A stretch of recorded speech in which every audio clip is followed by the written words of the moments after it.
Sharik Sub Private Limited software named AV और inventory.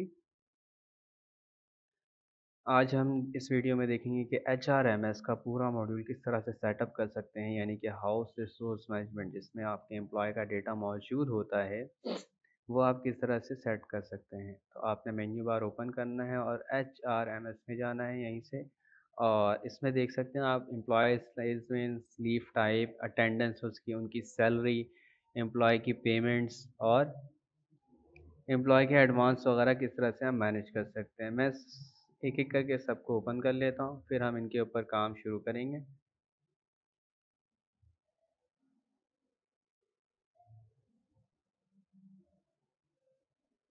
Basically ये module open हो चुका है।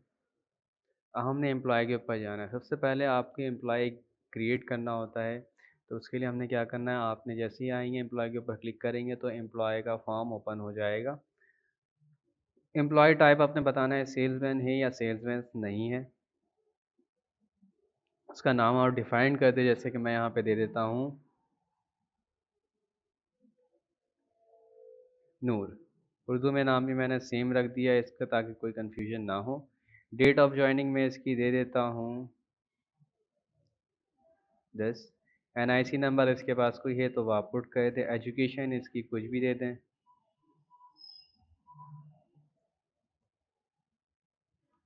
Mobile number, next of kin का नंबर, प्रीवियस जॉब ये कहाँ करता था, कितनी एक्सपीरियंस है, address, second address, next department, किस डिपार्टमेंट में काम करता है, इसका डेजिग्नेशन क्या है, इसके रिमार्क्स। नेक्स्ट चीज़ हमारे पास आती है इसका ईमेल एड्रेस, ये यूज़र, और इसके यूज़र का पासवर्ड। ये यूज़र क्या चीज़ है, ये यूज़र है ये चीज़, यानी कि अगर ये कैश टिल बॉय है या कैश टिल पे ये यूज़ कर रहा है और इस सॉफ्टवेयर को एक्सेस कर रहा है, या इन्वेंट्री मैन है या परचेजिंग मैन है, तो वो इस सॉफ्टवेयर को एक्सेस करेगा, लाजमी सी बात है। तो इसके पास एक यूज़र आईडी होगी, वो यूज़र आईडी आपने यहाँ पे डिफाइन कर देनी है। मैं सिंपली दे देता हूँ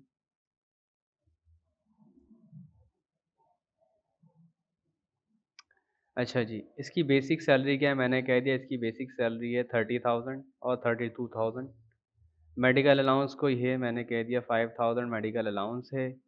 हाउस रेंट मैंने कह दिया zero, utility allowance zero. Quarterly allowances मैंने कह दिया, ईयरली अलाउंसेस इसका है approximate 1,000 rupees, quarterly allowances 500 rupees, monthly allowances है 250 रुपीज़। अदर अलाउंसेस मैंने ज़ीरो कर दिया है और मैंने एम्प्लॉय को कर दिया है save. Let's see view records में जाके कि एम्प्लॉय क्रिएट हुआ है successfully. View records and active record को मैंने सर्च करवाया है, तो नूर नाम से एक एम्प्लॉय मैंने ऐड कर लिया है। सेम इसी तरह कोई चेंजिंग करनी है, डिलीट करना है, तो हम इन दो बटन के थ्रू इस मॉड्यूल में जाके चेंजिंग और डिलीट कर सकते हैं। नेक्स्ट आ जाते हैं हम लीव टाइप। लीव टाइप में आपने बताना होता है कितने तरह के लीव आप सेंक्शन करते हैं एक एम्प्लॉय को। एक्टिव रिकॉर्ड्स में कुछ है, मैं बता देता हूँ। एल का मतलब है लीव की एप्लीकेशन के थ्रू लीव हुआ है, ए का मतलब है एब्सेंट, पी का मतलब है प्रेजेंट, वी का मतलब है ऑन वर्क। आप चाहे तो हाफ डे और एक्सेट्रा एक्सेट्रा इसमें क्रिएट कर सकते हैं। ये क्रिएट होने के बाद अगर इसमें कोई चेंजिंग या डिलीट करनी तो आप कर सकते हैं। अटेंडेंस पे चल जाते हैं, एम्प्लॉय की अटेंडेंस आप मैनेज कर सकते हैं। सबसे पहले इसमें आपने क्या कर लेना है, सेलेक्ट कर लेना है मंथ जिसमें आप अटेंडेंस पुट कर रहे हैं, और देख सकते हैं कि यहाँ पे एम्प्लॉय मेरा ऐड हो चुका है, तो इसकी अटेंडेंस मैं लगा सकता हूँ प्रेजेंट, प्रेजेंट, प्रेजेंट। जितने दफ़ा ये प्रेजेंट हुआ है मैं उतनी दफ़ा इसकी प्रेजेंट शो करवा दूंगा।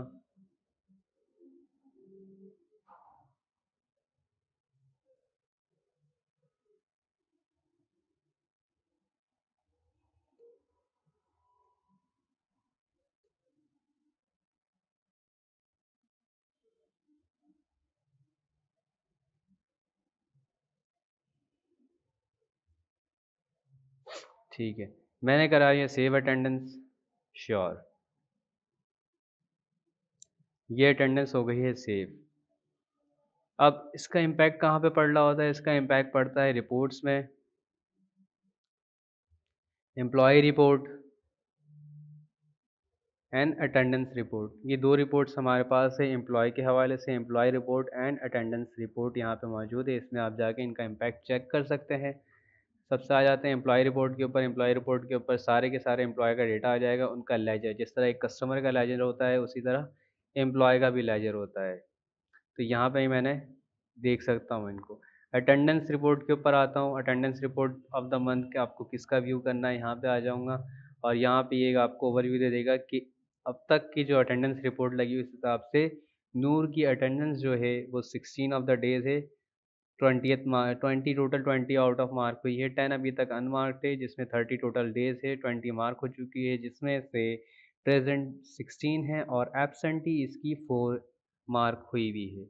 नेक्स्ट चीज़, ये रिपोर्ट्स हमने दो देख ली, attendance report and employ report. अगले मॉड्यूल जो हमारे पास मौजूद है HRMS के अंदर वो होता है एम्प्लॉय हो चुका है, लीव कर लिया हमने, अटेंडेंस देख लिया, अब आते हैं एम्प्लॉय सैलरी। एम्प्लॉय सैलरी के ऊपर जैसे ही आप क्लिक करते हैं मेक सैलरी का फॉर्म इस तरह ओपन हो जाता है कि आप अब सैलरी जनरेट कर रहे हैं किसी एम्प्लॉय की। मैंने कह दिया है कि सैलरी मैं जनरेट कर रहा हूँ, किसकी जनरेट कर रहा हूँ वो एम्प्लॉय आपने यहाँ से सेलेक्ट कर लेना है। जैसे ही आप एम्प्लॉय कोई भी एक सिलेक्ट करेंगे, ये यहाँ पे आपको सबसे पहले मंथ सेलेक्ट करना होगा उसके बाद, और फिर ये आपको उस मंथ की जो है ओवरव्यू दे देगा, अटेंडेंस रिपोर्ट आपको शो करवा देगा। बेसिक सैलरी, मेडिकल अलाउंसेस, इसमें आप कोई चेंजिंग कर नहीं सकते क्योंकि ये डिफ़ॉल्ट सेट हुई हुई होती है जब आप एम्प्लॉय बनाते हैं। इसमें चेंजिंग करने के लिए आपको एम्प्लॉय के मॉड्यूल में जाके एम्प्लॉय को एडिट करना पड़ेगा, उसकी मॉड्यूल्स में चेंजिंग करवानी होगी। ईयरली अलाउंसेस मैंने इसमें गिवन किया हुआ था, क्वार्टरली अलाउंसेस भी गिवन किया हुआ था, मंथली अलाउंसेस भी गिवन किया हुआ था। लीव डिडक्शन मैंने करनी है तो मैं यहाँ पे दे दूँगा।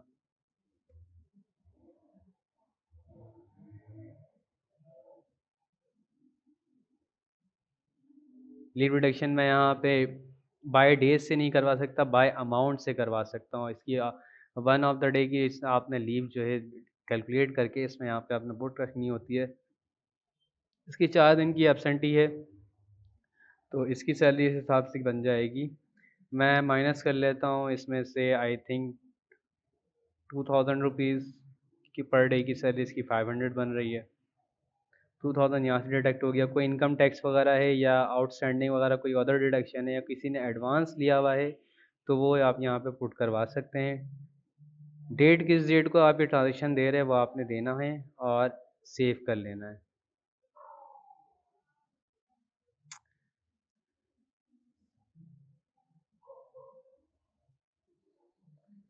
डिटेल्स के अंदर आपने लाजमी ये मेंशन करना है कि इस तरह की नोटिफिकेशन का आपने ख़ास ख्याल रखना है। जब भी ऐसी कोई नोटिफिकेशन आती है तो इट्स मीन ये होता है कि कोई ऐसा कॉलम, कोई ऐसा रो या कोई ऐसी फील्ड जो कि इम्पॉर्टेंट है और उसे आप लीव कर रहे हैं तो ये बाईपास करने नहीं देगा। वो इम्पोर्टेंट वो कॉलम वो रो बहुत सिक्योर है आपके डेटाबेस के लिए, तो इस वजह से ये कॉलम को कंपलसरी बनाया गया है। तो आपने यहाँ पे दे देना है कोई भी रीज़न।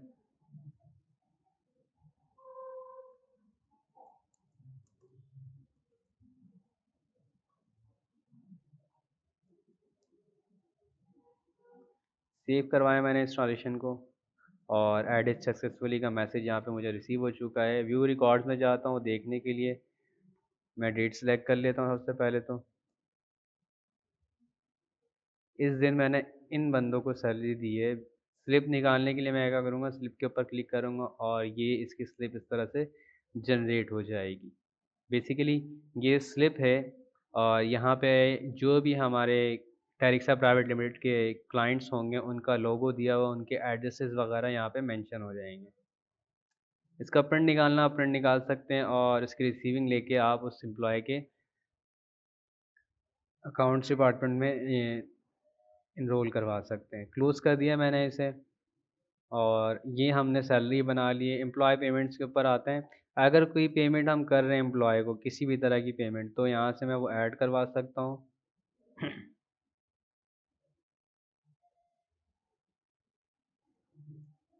अभी तक जो हमने सैलरी बनाई है उसका इफ़ेक्ट चेक करने के लिए हम सिंपली क्या करेंगे, जाएंगे रिपोर्ट्स में, एम्प्लॉई रिपोर्ट्स में जाना होगा हमें। Reports and employee reports open हो चुका है, ये एम्प्लॉय रिपोर्ट्स है हमारे पास। और मैंने डेट दे के ऑल एम्प्लॉय किया। आप डेट चाहे तो full of the month check भी कर सकते हैं, सर्च करवा लिया है। तो इस डेट से इस डेट की ट्रांजेक्शन में सारे एम्प्लॉय की ट्रांजेक्शन आपको शो हो गया और यहाँ पे एक एम्प्लॉय की ट्रांजेक्शन जैसे कि आप देख सकते हैं, सिंपली नूर की ट्रांजेक्शन मैं चेक कर लेता हूँ तो ये मुझे दिखा रहा है इस एम्प्लॉय की ओपनिंग बैलेंस ज़ीरो है और जो इसकी salary of the month of the June है ये वो डिटेल्स थी, ये वो डेटा है जो हमने डिटेल में पुट किया था। वो ये है, और यहाँ पे हमने इसे पे कर दिया, क्लोजिंग बैलेंस भी आ चुका है। किसी भी तरह की पेमेंट अगर एम्प्लॉय हमसे लेता है तो हमने यहाँ पे जस्ट एम्प्लॉय का नाम सेलेक्ट करना है, प्रीवियस बैलेंस इसका इतना है और ये पेमेंट इसको मैं कर चुका हूँ। अमाउंट अब मैं यहाँ पे सेम पुट करवा दूंगा 36750। एडवांस डिडक्टेड मैंने ज़ीरो कर दिया, इस बंदे ने मुझसे कोई एडवांस नहीं लिया हुआ। करंट बैलेंस इसका ज़ीरो हो चुका है कि इस बंदे को मुझे अब कोई पेमेंट नहीं करनी है। अकाउंट, किस अकाउंट से हमने वो सैलरी जो है जनरेट की थी वो आपने देना है यहाँ पे, कि आपके बैंक अकाउंट से हुआ है, आपके कैश अकाउंट से हुआ है, वो देने के बाद आप डिटेल्स दे दें ट्रांजैक्शन एडेड।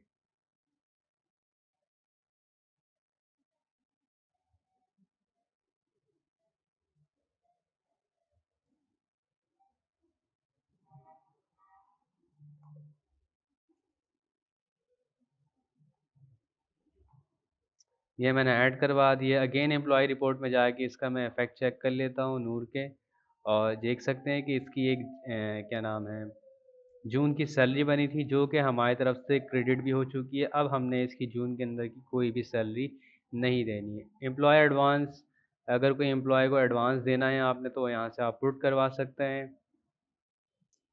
नूर मैंने सेलेक्ट कर लिया है। अमाउंट दे देता हूँ मैं 5000 का, मैंने और एडवांस दे दिया। किस डेट को दिया, आज के दिन मैंने एडवांस दिया है। किस अकाउंट से दिया है, कैश अकाउंट से दिया। डिटेल